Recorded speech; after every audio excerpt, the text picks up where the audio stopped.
Welcome to The Explainer. Today we're taking a deep, highly sensory dive into the Essie aesthetic. We're going to break down exactly why this iconic silhouette is just so visually arresting. We'll explore the weight, the shape, and the deeply satisfying design of an object you have likely seen literally 100 times. Okay, let's dive right into this. We really have to ask ourselves what exactly makes a simple glass object so profoundly satisfying to look at. When we talk about luxury packaging, it's rarely just about holding a product, right? It's about creating an experience. It's about how the light hits those angles, how the weight feels in your imagination before you even pick the thing up, and how the proportions are mathematically and aesthetically balanced to just perfectly please the human eye.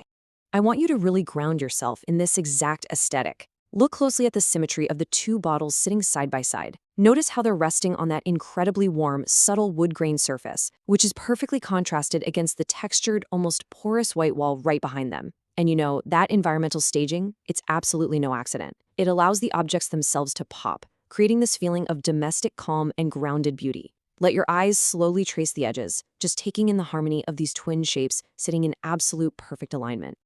Now, what's really interesting here is the stark, beautiful contrast happening right in the center of the bottle's anatomy.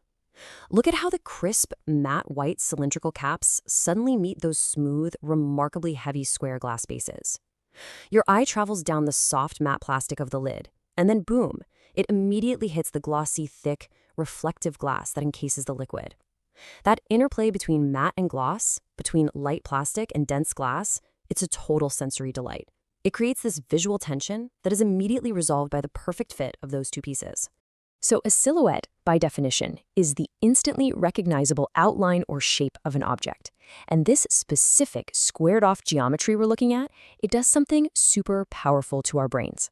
The sharp corners of the glass base transitioning into the soft roundness of the cap creates a very real tactile desire. Like you can almost feel the weight of it in your palm, right? You inherently know how it would feel to reach out, grasp those smooth glass edges, and twist that white cap. It sets the absolute perfect stage for our physical connection to the object's aesthetic. Let's direct our focus to the micro details of the color variance between these two side-by-side beauties. On the left, we're looking at a much deeper, earthier mauve shade. It feels grounded, rich, and honestly a bit moody.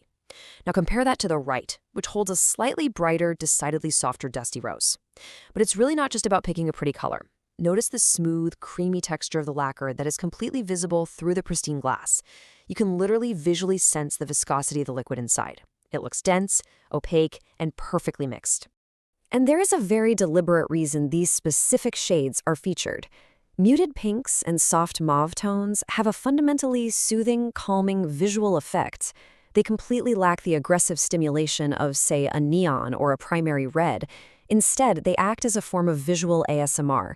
They relax the eye. They're inherently addictive to look at because they communicate softness, warmth, and tranquility. Just staring at these creamy, muted hues triggers a subtle relaxation response in all of us.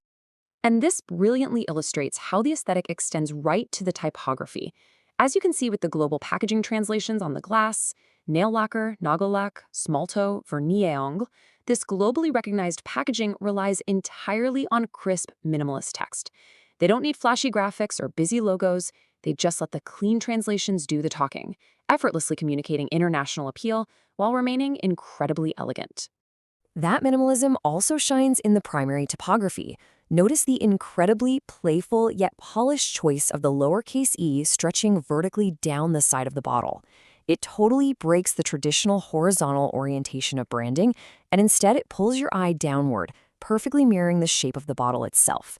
It adds this incredibly satisfying visual rhythm to the packaging, making the branding feel fully integrated into the structure of the glass rather than just kind of slapped on top of it.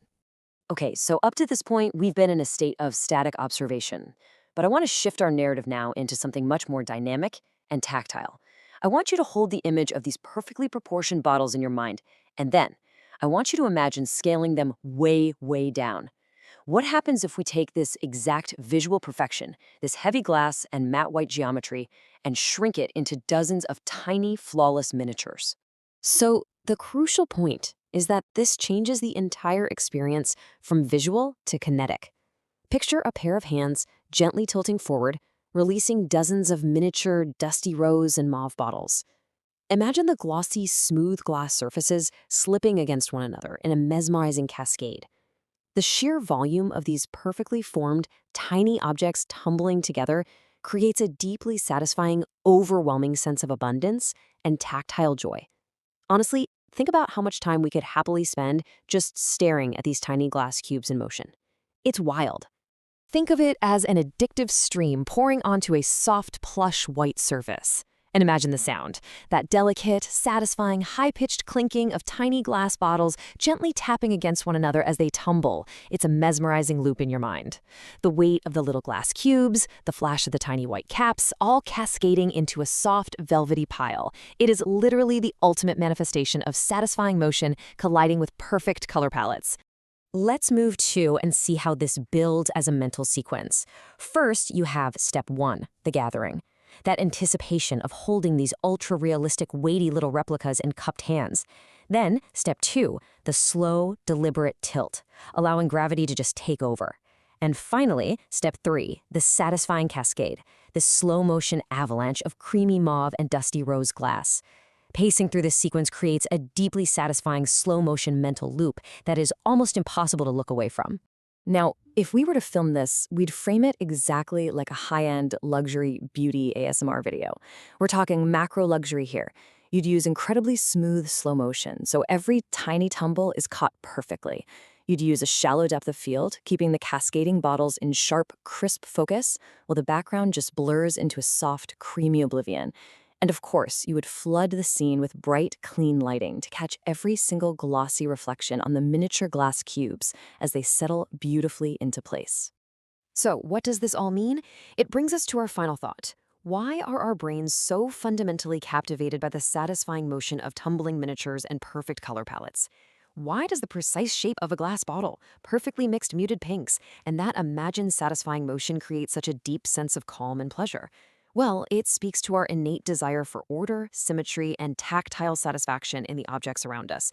It's the psychology of aesthetics at its most beautifully mundane. Take that feeling of visual calm with you today, and thanks so much for joining me for this explainer.